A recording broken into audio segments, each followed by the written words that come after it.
చెప్పబోతున్నాను. వినడానికి సిద్ధమా? అయితే మొదలు పెడదాం. ఈ కథ మొదటిగా లక్క మహల్లా మొదలు పెడుతుంది. మీ అందరికీ తెలిసి ఉంటుంది, లక్క మహల్ అనేది కౌరవులు పాండవుల కోసం కట్టించింది. అయినా ఇది ప్రేమతో కట్టలేదు, ఆనందంతో కట్టలేదు, బంధంతో కట్టలేదు, ఒక ఉద్దేశంతోనే కట్టించారు. అది పాండవులు రాత్రిగా నిద్రపోతున్నప్పుడు ఆ లక్క మహల్ని కాల్చారు. ఆ ప్రమాదం నుండి పాండవులు కష్టపడి దాటుకున్నారు. అయినా ఒక సంవత్సరం అంతా కనిపించకుండా పోయారు.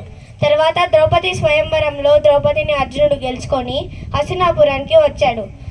ప్రజలందరూ పాండవులు మరణించారు, ఇక వారు తిరిగి రారు అన్న బాధతో, కొంతమంది సంతోషంతో, కొంతమంది కోపంతో అలా జీవిస్తుంది. తర్వాత పాండవులు హస్తినాపురంలో అడుగు పెట్టిన వెంటనే ప్రజలందరూ సంతోషపు కన్నీరు, బాధ కన్నీరు, వానాలు ఇలాంటివన్నీ చేసుకున్నారు. తర్వాత ధృతరాష్ట్రుడు బాధపడ్డాడు. అయ్యో, మా కౌరవులు ఇలా చేశారే, ప్రజలందరికీ తెలిసిపోతే ఏమవుతుంది? మానం పోతుంది. కాబట్టి మనం ఏం చేద్దాము అని అనుకొని హస్తినాపురంని భాగం చేశాడు. అదేం మీకు తెలుసా? కందవ ప్రస్థ. ఈ కందవ ప్రస్థని పాండవులకు ఇచ్చారు. పాండవులు ఆ అభయారణ్యంలోని గంధకి అడవిలో చకచకా వెళ్ళారు. వెళ్ళిన తర్వాత చూస్తే తక్షకుడు అని ఒక నాగరాజు ఉన్నాడు. అప్పుడు ఆ రాజు చాలా ఉగ్రంగా ఉన్నాడు. కళ్ళంతా పెద్దగా మెరిసిపోయేనంత ఒళ్ళు. దాన్ని చూసి అర్జునుడు భయపడాడు. కృష్ణుడి దగ్గర అడిగాడు, కృష్ణ, ఇలా ఉన్నాడు ఈ రాజు, మనం ఈయనని గెలుచుకోగలుగుతామా?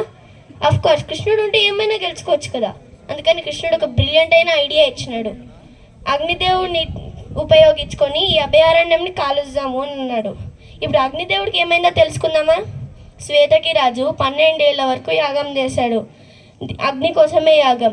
నెయ్యి, సోమ ఇలాంటివన్నీ శ్రేష్టమైన పదార్థాలను దేవతలకు తీసుకెళ్ళాలి.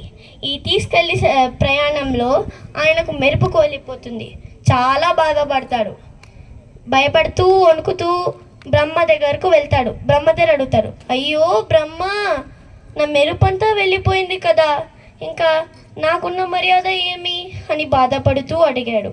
బ్రహ్మ దీనికి జవాబు అన్నాడు, నువ్వు గంధకి అడవిలో మూలికలను తీసుకో. వెంటనే అందరికన్నా ఆ రాజు ఇంద్రుడి కన్నా బాగా మెరిసిపోతా ఉన్నాడు. ఇప్పుడు గంధకి అడవిని కృష్ణుడికి కాల్చాలి.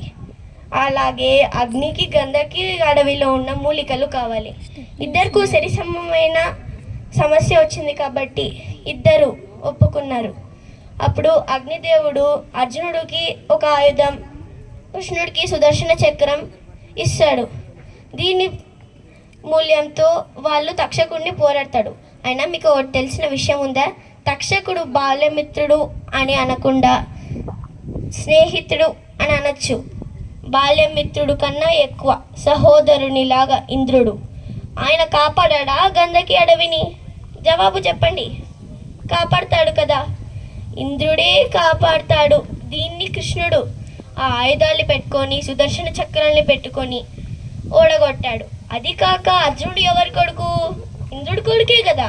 కొడుకుతో ఎలా పోరాడుతాడు? కాబట్టి ఆయననే సరెండర్ అయిపోయారు. తర్వాత అగ్నిదేవుడు అంతా కాల్చిన తర్వాత రాజ్యం కట్టుకున్నారు, సంతోషంగా జీవించారు. కానీ భూమి లోపల కోపమైన, ఉగ్రమైన, బాధతో నిండి ఉన్న తక్షకుడు ఉన్నాడు. అలా పోతూ ఇంకొక రాజు పరీక్షితుడు, అభిమన్యు కొడుకు రాజయ్యాడు. తర్వాత జనమేజయుడు. పరీక్షితుడు ఒకరోజు ఆ అడవిలో ప్రశాంతంగా వెళ్తూ ఉన్నాడు. ప్రజల కోసం బియ్యం ఇలాంటివన్నీ తెచ్చి మార్కెట్లో అమ్మాలి అనేసి. అప్పుడు ఆ టైంలో తక్షకుడు సమయం చూసి లేసొచ్చాడు. వెంటనే పరీక్షితుడితో పోరాటం పెట్టుకున్నాడు. అది అసలు ఆగలేదు. పోతూనే ఉంది. అయినా పరీక్షితుడు మరణించారు. దీన్ని తెలుసుకున్న జనమేజయ, మా నాన్ననే ఎవరు చంపుతారు అన్న ఉగ్రంతో పాముల కోసం ఒక యాగం చేశాడు. ఆ యాగంలో పాములందరూ చనిపోయేటట్లు కోరుకుంటాడు. తర్వాత వ్యాసుడి ఒక శిష్యుడు వచ్చి చెప్తాడు జరిగిందంతా. అప్పుడు జనమేజయుడు తెలుసుకొని యాగాన్ని ఆపుతాడు. ఇప్పుడు ఇదంతా జరిగిన తర్వాత అది కందవప్రస్థానే అనుకుంటున్నారా? కాదు, అది ఇంద్రుడు కోరాడు కాబట్టి దాని పేరు ఇంద్రప్రస్థ అయింది. అదే మనం ఇప్పుడు కలియుగంలో పిలిచి న్యూఢిల్లీ. దీనిలో తక్షకుడు ఒక శాపం ఇచ్చాడు. ఏమిటి తెలుసా? జవాబు ఇవ్వచ్చు.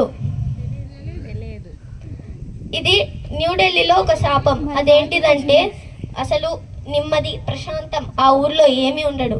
ఎప్పుడు చూసినా కొట్లాటలు, గొడవలు ఇలాంటివన్నీ జరుగుతుంటాయి. కాబట్టే ఇప్పుడు ఏ వార్ అయినా ఏమైనా న్యూఢిల్లీ ఒకటే పరిష్కారం అన్నట్లు మాట్లాడతాడు. ఇప్పుడు మన మోడీజీ కేరళని కేరళంగా మార్చినట్లు ఢిల్లీని ఇంద్రప్రస్థగా మార్చాలి అని అనుకుంటున్నారు. ధన్యవాదాలు.